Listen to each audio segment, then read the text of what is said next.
Qytetarët dhe biznese kanë trokitur më shpesh në dyert e bankave në gjysmën e parë të këtij viti për të marrë kredi.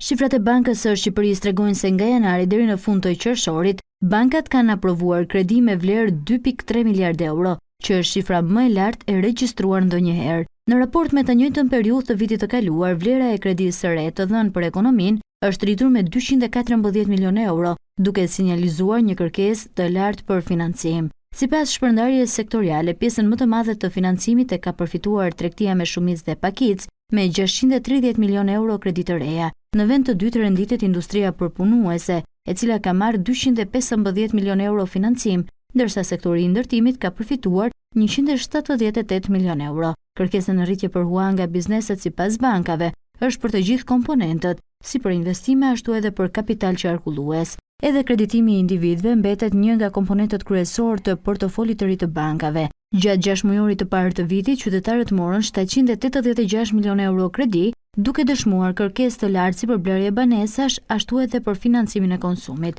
Bankat thonë se kërkesa e lartë për kredi nga qytetarët në këtë periudhë është nxitur edhe nga procesi i rivlerësimit, ndërsa presin që edhe në 3 mujorin e tretë të këtij viti, kërkesa për hua nga qytetarët të jetë e lartë, si për financim konsumi, ashtu edhe për blerje banesash.